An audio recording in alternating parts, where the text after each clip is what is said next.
আমরা চলে এসেছি থামসাংয়ে। এখন আমাদের হোমস্টে আপনারা দেখতেই পাচ্ছেন, সুন্দর জায়গা, সুন্দর অ্যাটমসফিয়ার। এদিকটা একটু দেখাও, এ পাশটা, দ্য গ্রেট ভিউ।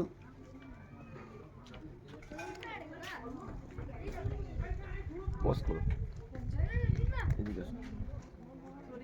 এটা আমাদের হোমস্টে। হোমস্টের নাম হচ্ছে টুমু। ভিতরে আসি, ভিতরে এসে দেখা। খুব সুন্দর একটা কাঠের একটা হোমস্টে, দারুণ। ভিতরে আসো, ভেরি লাভলি। ভিতরে এসে দেখো চারিদিকটা, দারুণ। ঘরের অ্যাটমসফিয়ারটাই একরকম, খুব ভালো। এখানে একটা সিঙ্গেল বেড আছে, এদিকে ডবল বেড আছে, পুরোটা কাঠের ফার্নিশড করা।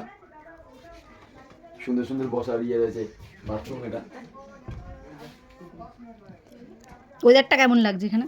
ওয়েদার ফাটাফাটি। বৃষ্টিটা জাস্ট বেরিয়েছে কিছুদিন আগে, আমরা জাস্ট বৃষ্টিটা ক্রস করে 4-5 দিন বাদে এসেছি। এখন মোটামুটি এখানে ওয়েদার খুব ভালো।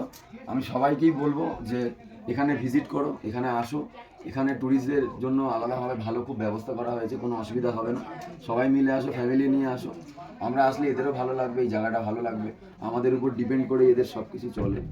তো আমি সবাইকে রিকোয়েস্ট করি এই জায়গাটায় আসো, সবাই ভালো লাগবে। অ্যাটমসফিয়ার দারুণ, বাইরে পাহাড় ওপারে, আর পাহাড়ের মাথায় পুরো সাদা বরফ জমে আছে, একদম মানে বিভৎস যাকে বলে, ব্যাপক।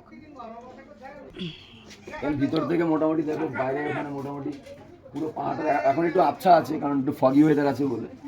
এই মেঘটা কেটে গেলে পুরো পাহাড়টা পুরো বোঝা যাচ্ছে। আমি খালি চোখে দেখতে পাচ্ছি, ক্যামেরায় আসছে না। মোটামুটি এখান থেকে পাহাড় দেখা যাচ্ছে, পাহাড়ের চূড়াগুলো দেখা যাচ্ছে, কিন্তু রোদটা পড়েছে দারুণ। মাঝে মধ্যে মেঘ আমাদের হোমস্টে দিয়ে বেরাচ্ছে, দারুণ লাগছে দেখতে। হেভি এনজয় হচ্ছে। তোমরাও আসো, তোমাদেরও ভালো লাগবে। তো কন্ট্যাক্ট নাম্বারটা দিয়ে দেবে? হ্যাঁ, কন্ট্যাক্ট নাম্বারটা পরে বলে দেবো, আমি স্ক্রিনে দিয়ে দেবো, তোমরা দেখে নেবে। ঠিক আছে, তাহলে আসতে গেলে কি করতে হবে? আসতে গেলে রিস্ক নিয়ে এখানে আসতে হবে।